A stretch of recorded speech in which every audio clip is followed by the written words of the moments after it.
Good morning, सत श्री अकाल, नमस्कार दोस्तों। आपका दोस्त राहुल शुक्ला आपके बीच में। आपको पोस्टर मिल चुका होगा और आपको आइडिया लग गया होगा कि आज किस टॉपिक के बारे में हम लोग बातें करने वाले हैं। आज का टॉपिक जो है वो मोटिवेशनल नहीं होकर के कुछ एक सेल्फ एनालिसिस के तौर पे है, या फिर इसको यूं कह लें कि कुछ एक वैसी चीज जिसकी जरूरत हम सबको है। चलिए इसको क्लियर करते हैं एक सवाल के साथ। आपका रिस्पॉन्स चाहिए दोस्तों, जो भी आप इसमें कहना चाहें आप जरूर लिखिएगा चैट बॉक्स में आकर के। रिस्पॉन्स ये चाहिए कि आप में से कितने लोग ऐसे हैं जो अमीर बनना चाहते हैं। प्लीज आकर जरा रिस्पॉन्ड कीजिए।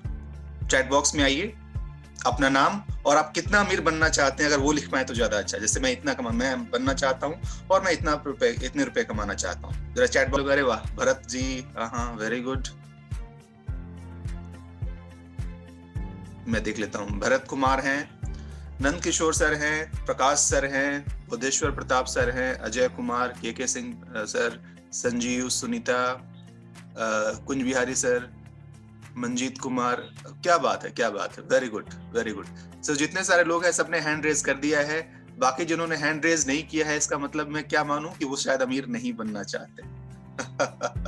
ऐसा नहीं हो सकता है, मुझे पता है हर कोई अमीर बनना चाहता होगा, लेकिन शायद हो सकता है कि मतलब उंगलियों को वहां तक लेकर के जाना और उससे फिर हैंड रेज करना शायद थोड़ी मुश्किल बात होगी। गुड, अभी आ रहे हैं, अभी बहुत सारे हैंड रेज हो रहे हैं। जी हाँ दोस्तों, देखिए ये ऑब्वियस सी बात है, ये मैं भी जानता हूँ और आप भी जानते हैं। इस सवाल का जवाब हाँ में ही आने वाला है कि जी हाँ, आप सब कोई अमीर बनना चाहते हैं। मैं भी बनना चाहता हूँ, आप सब कोई बनना चाहते हैं। और इनफैक्ट इस फोरम में जुड़ने का या इस माहौल में आने का जो मेन कारण है वो यही है कि हम सब कोई अपने जो भी रेगुलर सोर्स ऑफ इनकम है उसके अलावा कुछ एक्स्ट्रा अर्न करना चाहते हैं, या फिर कुछ ऐसी इनकम लेना चाहते हैं जो कि हमारे सपनों को पूरा कर सके, जो कि बाकी सबसे, जो कि हमारे डे टू डे लाइफ के अर्निंग से कहीं ज्यादा हो। क्योंकि ये उतना भी काफी नहीं है जितने की आपकी इच्छा है, तो इससे कहीं ज्यादा की बात। जी हाँ दोस्तों, हम सब कोई जो अमीर बनना चाहते हैं ये तो सच है, लेकिन आप एक बात जानते हैं कि अमीर बनना एक रिजल्टेंट है, एक एंड परिणाम है जो हम बाद में बनते हैं। कब? जब कुछ खास कामों को हम सही तरीके से करते हैं। और वो खास काम क्या है? वो है हमारे आदत। कुछ वैसे आदत जो आपको अमीर भी बना सकते हैं या जो आपको गरीब भी बना सकते हैं। उन आदतों को अगर आप फॉलो करेंगे तो आप अमीर बन जाएंगे, नहीं फॉलो करेंगे तो गरीब हो जाएंगे। तो जी हाँ दोस्तों, आज का जो सेशन है ये डेडिकेटेड है कुछ उन आदतों के ऊपर जिन आदतों का अपने लाइफस्टाइल में, अपने जीवन में शामिल करके, जिन आदतों का समावेश करके आप एक सच में बहुत ही अमीर इंसान बन सकते हैं। देखिए, काम तो हर कोई कर रहा है, मेहनत हर कोई कर रहा है, लेकिन फिर भी उनको वो रिजल्टेंट नहीं मिल पाता है, वो रिजल्ट नहीं मिल पाता है जिसकी उनको जरूरत है। तो उसके लिए क्या कुछ करना चाहिए, आइए एक एक करके हम उसके बारे में बात कर लेते हैं। सबसे पहली बात जो है वो ये है कि वर्क विथ वेल्थ गोल्स। आप में से कितने लोग हैं जिनका ये गोल डिसाइडेड है कि मुझे इस समय तक, इतने सालों में कम से कम इतना पैसा कमा लेना है? अगर ये डिसाइडेड है तो बहुत अच्छी बात है।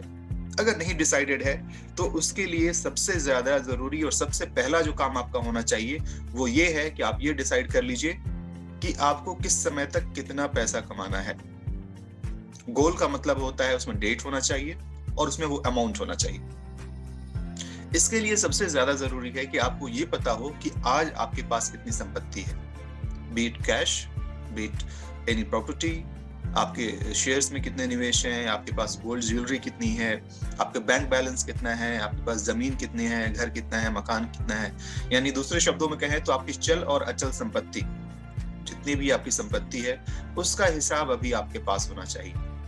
आप में से कितने लोग ऐसे हो सकते हैं जो बोले सर मेरे पास कितना है इसका तो मुझे भी अंदाजा नहीं है। वेरी गुड, बहुत अच्छी बात है। अगर आपको इस बात का अंदाजा नहीं है कि अभी तक आपके पास कितने पैसे हैं तो दो ही बातें हो सकती हैं। फिर उस केस में इस प्लेटफॉर्म की आपको जरूरत भी नहीं है, क्योंकि यहाँ पर लोग पैसे कमाने के लिए आ रहे हैं और आपके पास इतना ज्यादा है कि आप उसकी गिनती भी नहीं कर पा रहे हैं, तो फिर ये इसकी जरूरत आपको नहीं है। या फिर आप इतने ज्यादा लापरवाह हैं कि आप इस बात को गिनती ही नहीं करना चाहते कि आपके पास कितना है, या इतना ही कम है कि आपको लगता है कि इतना कम है, इसको गिन के क्यों अपने आप को हम डिमोटिवेट करें। व्हाट्सएवर बी द रीजन दोस्तों, आपको किसी को बताने की जरूरत नहीं है। ये गिनती आपको खुद के लिए करनी है और अपने लिए करनी है, अपने पास रखनी है इस गिनती। लेकिन जी हाँ, कागज कलम निकाल करके जितने बैंक बैलेंस आपके पास हो, जितने बैंक अकाउंट हो, चाहे उसके अंदर 1000 रुपए ही क्यों ना हो, उसको भी आप वहां पर लिखिए। 100 रुपए भी क्यों ना हो, उसको भी लिखिए। लाख, 10 लाख, 20 लाख, 50 लाख, 1 करोड़, चाहे जितने पैसे आपके पास हो उसको लिखिए। ये आपकी जानकारी के लिए। यानी टोटल आपके पास वेल्थ कितना है, टोटल संपत्ति आपकी कितनी है, उसको आप एक जगह पर जरूर लिखिए। उसके बाद से जो अगला आता है वो है, इसको तो आपने लिख लिया। अब इसके बाद आपको ये डिसाइड करना है कि आपको कितना अचीव करना है। ये आप खुद डिसाइड करेंगे, ये कोई और नहीं बताएगा। कितना अचीव करना है ये पता करने के लिए आपको क्या करना है, रियलिस्टिक एक गोल बनाइए। हो सकता है आप पिछले कुछ सालों से अर्न कर रहे हो, हमारे बीच में बहुत सारे सीनियर लोग भी होंगे जो कि काफी पहले से अर्न कर रहे हैं, उनको ज्यादा इन सब चीजों के बारे में पता होगा। कुछ लोग हमारे बीच में वैसे भी हैं जो रिटायर्ड हो चुके हैं, वो तो ऑफ कोर्स इस मामले में हम सबके श्रद्धेय हैं और हम सब उनसे इस मामले में जानकारी ले सकते हैं, जिनके पास पूरी जिंदगी काम करने का और पैसे कमाने का अनुभव है। कुछ लोग ऐसे होंगे जो पिछले 8-10 सालों से काम कर रहे होंगे। तो आप उस अनुभव को ध्यान में रखते हुए आप ये देख लीजिए कि आने वाले 5 सालों में आप क्या अचीव कर सकते हैं या फिर आप कितना अर्न करना चाहते हैं। ठीक है, तो सबसे पहले तो एक रियलिस्टिक गोल सेट तैयार कीजिए। सबसे पहला जो रखिए वो 5 साल का रखिए, जिसको लॉन्ग टर्म गोल बोलते हैं। 5 साल के बाद से उसमें थोड़ा छोटा कीजिए, साल भर का लीजिए, एवरी ईयर 1 साल का। यानी 1 साल बाद मुझे ये अचीव करना है।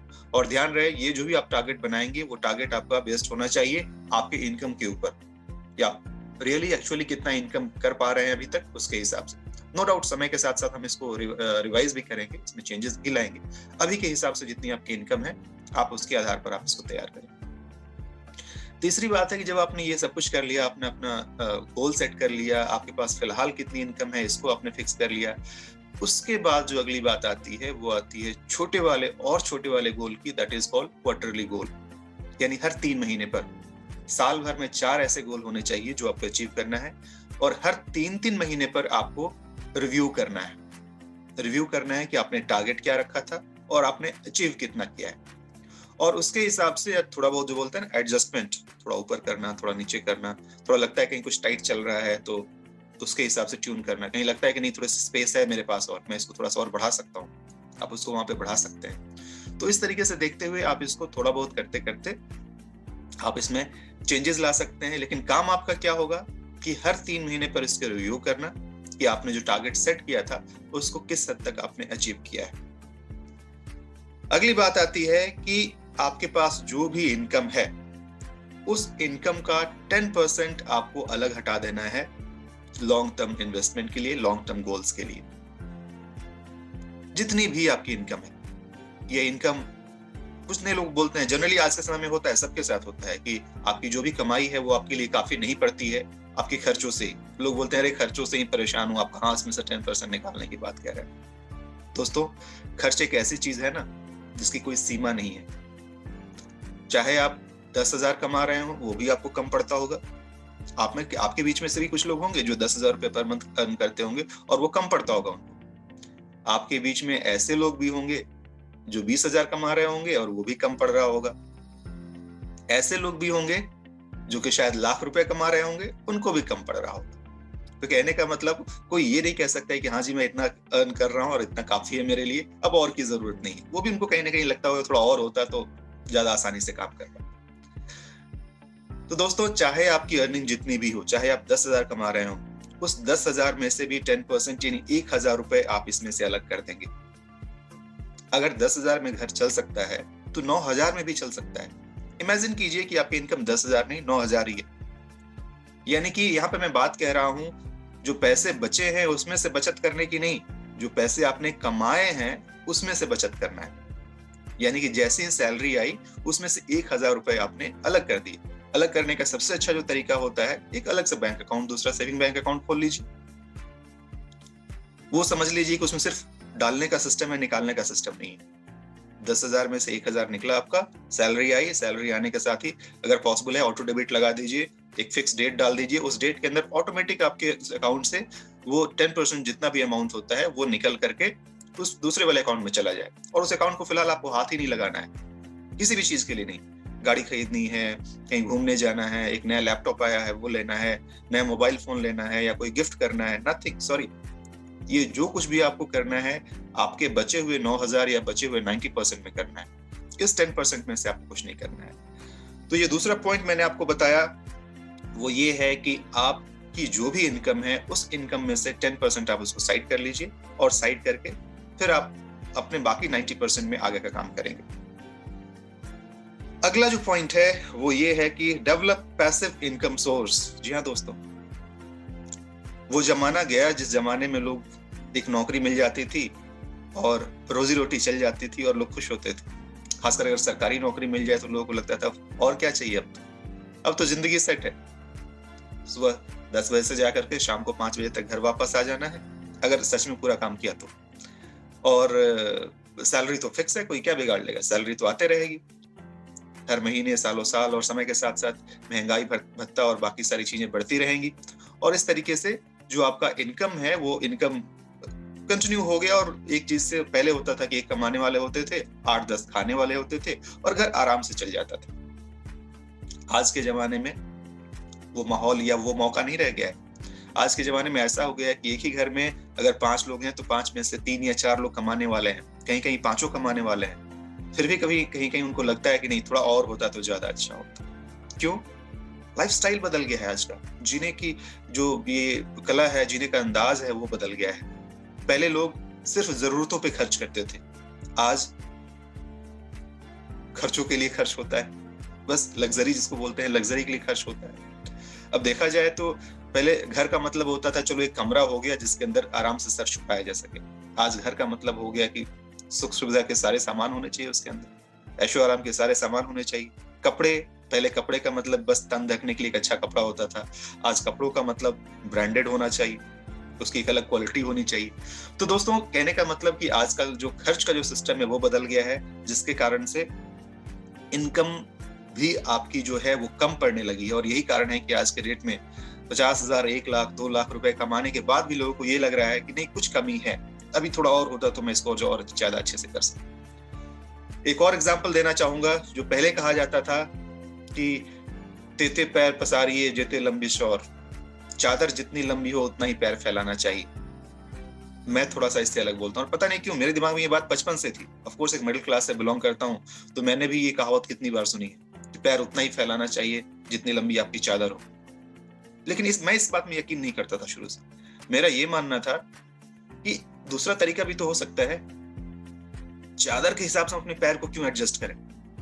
अपने पैर के हिसाब से चादर एडजस्ट कर सकते हैं।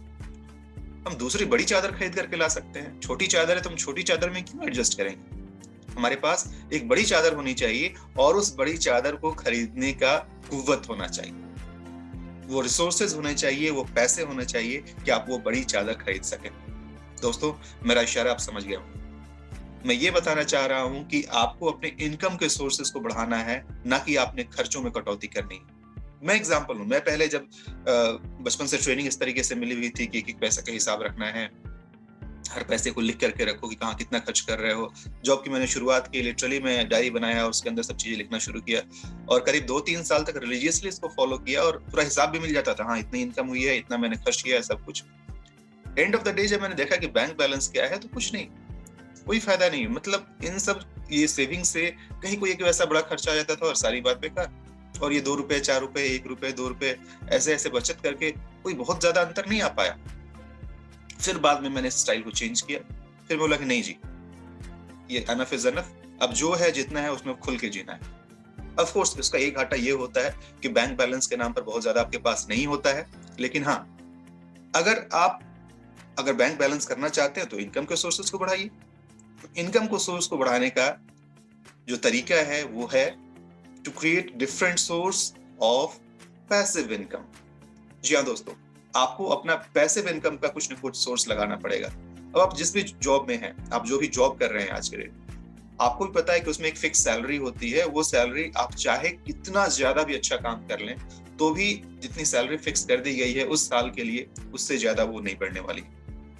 अगर आपकी सैलरी 20,000 है, 15,000 है, जितनी है, आप बहुत अच्छे एम्प्लॉई हैं, बहुत बढ़िया जी जान से काम कर रहे हैं, मतलब काम करना है 9 घंटे, लेकिन आप 12 घंटे 14 घंटे काम कर रहे हैं, लेकिन फिर भी उसमें आपको सैलरी उतनी ही मिलने वाली है। बहुत कम जगह ऐसा होता है जहाँ पर कि ये ओवर टाइम का सिस्टम होता है। आज के डेट में खास करके कॉर्पोरेट वर्ल्ड में तो ओवर टाइम कहीं नहीं होता है।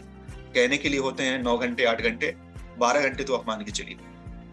बड़े से बड़े लोग, और जितना बड़ा पोजीशन उतने लंबे घंटे, पैसे भले उनके पास है बट खर्च करने को समय नहीं है। तो खैर दोस्तों, कहने का मतलब ये कि आपको कुछ ना कुछ एक पैसिव सोर्स का इंतजाम करना पड़ेगा।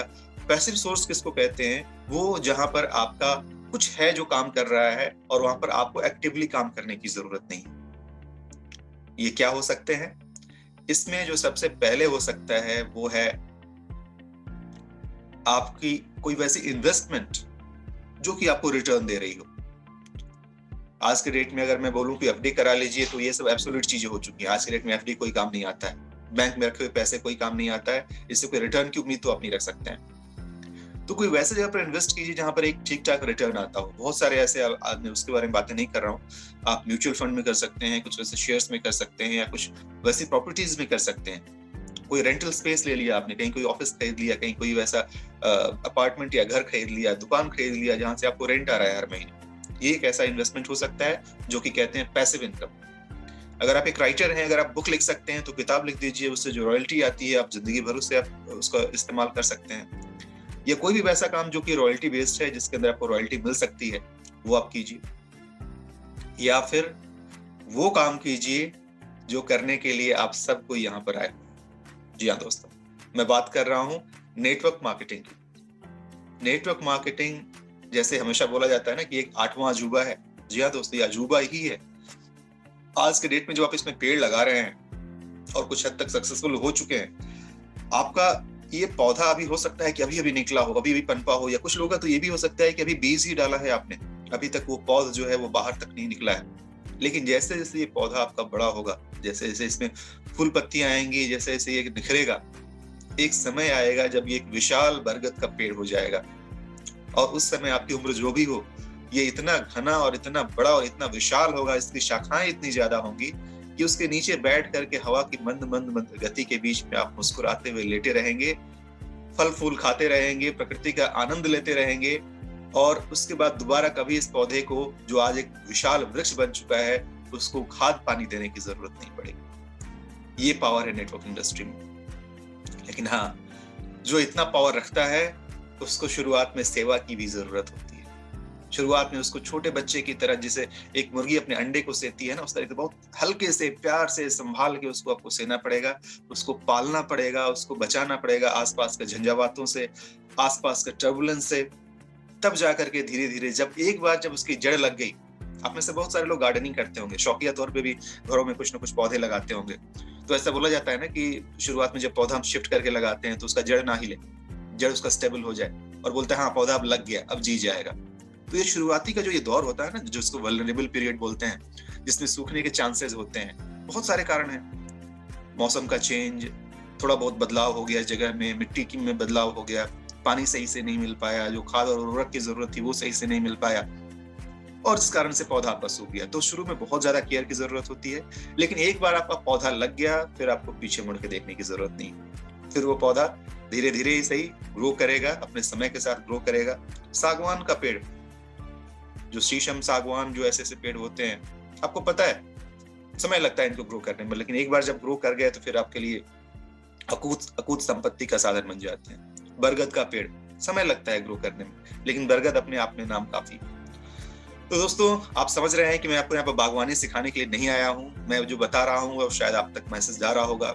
इस नेटवर्किंग इंडस्ट्री में शुरुआत में परेशानी डेफिनेटली रहती है, सबके साथ रहती है। इसको सेना पड़ता है, इसको संभालना पड़ता है, इसको पैम्पर करना पड़ता है, दुलार करके, इसको संभाल करके, एक नाजुक बच्चे की तरह इसको आपको रेज करना पड़ता है, तब जाकर के ये लगता है। और एक बार अगर लग गया तो इतिहास गवाह है, आपके सामने बहुत सारे एग्जाम्पल्स है जिन्होंने साबित कर दिया है कि नेटवर्किंग इंडस्ट्री में रहते हुए भी किस तरीके की अकूत संपत्ति का मालिक बना सकता है।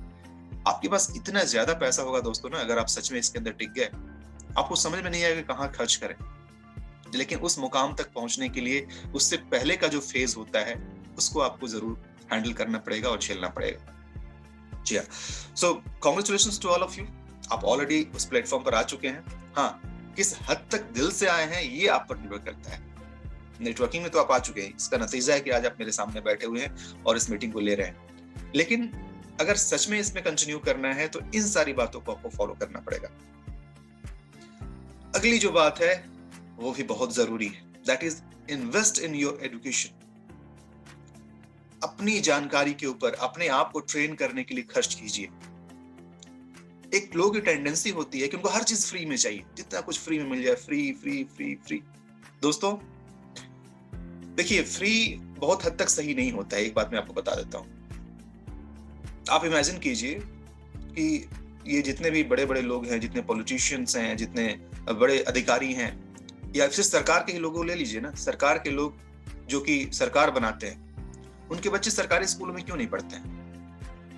सरकार की बनाई हुई पॉलिसी है, सरकार के ही बनाए हुए सारी चीजें, फिर भी उनके बच्चे सरकारी स्कूलों में क्यों नहीं पढ़ते हैं, जहां इतना कम पैसा लगता है या ना के बराबर लगता है, ऑलमोस्ट नहीं लगता है बहुत सारी जगहों पे। वही प्राइवेट स्कूलों में जहां पर की काफी महंगी फीस होती है। मैंने ऐसे ऐसे स्कूल भी देखे हैं इंडिया में जहां पर की 10 लाख रुपए भी सालाना है, 13 लाख रुपए भी सालाना है। एक स्कूल की फी मैं बता रहा हूं। ऐसे ऐसे स्कूल्स हैं, वहां पर इन लोगों के बच्चे पढ़ते हैं। क्यों? क्योंकि कहीं ना कहीं उनको भी लगता है कि जहां पर वो शुल्क दे रहे हैं, बोलते ना, निःशुल्क की तरफ बहुत ज्यादा नहीं जाना है। शुल्क दे करके अगर आप जाते हैं तो वहां पर आपका अधिकार होता है क्लेम करने का, बोलने का, पूछने का, जी हाँ जी मैंने पे किए हैं, मुझे उसके हिसाब से रिजल्ट मिलना चाहिए। वही अगर आप निःशुल्क ले रहे हैं तो जो मिल गया सो मिल गया, नहीं मिला तो कोई बात नहीं। कम ऑन, जितना भी अर्न कर रहे हैं उसमें से कुछ पैसे अपने एजुकेशन पे जरूर खर्च कीजिए। कहाँ खर्च करना है? आज का जमाना इतना एडवांस हो गया है और इतना सस्ता हो गया है। पहले जिस सेमिनार को करने के लिए लोग दूसरे शहरों में जाते थे, 3-4 दिन का रेसिडेंशियल प्रोग्राम हुआ करता था, 5,000, 10,000, 20,000, 30,000 रुपए लोग खर्च करते थे।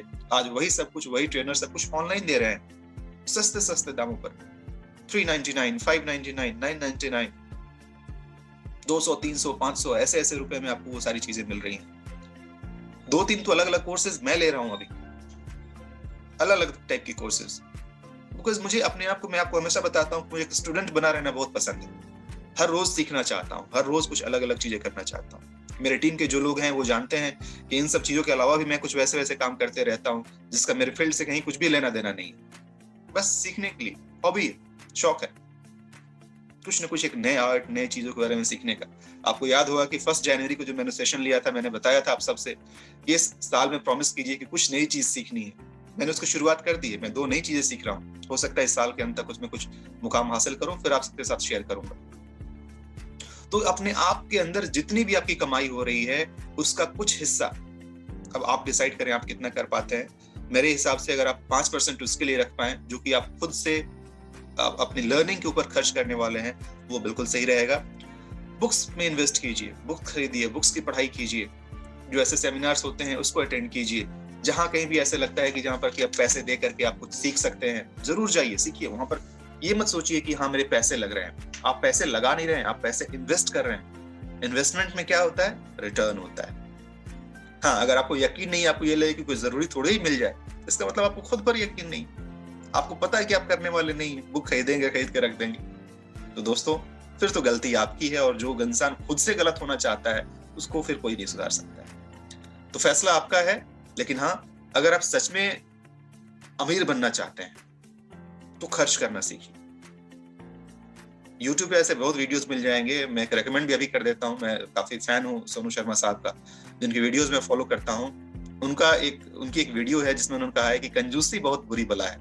जी हाँ दोस्तों, कंजूसी करके और पैसे बहुत ज्यादा बचा करके एक भी इंसान बता दीजिए जो कंजूसी करके बहुत बड़ा करोड़पति बन गया हो।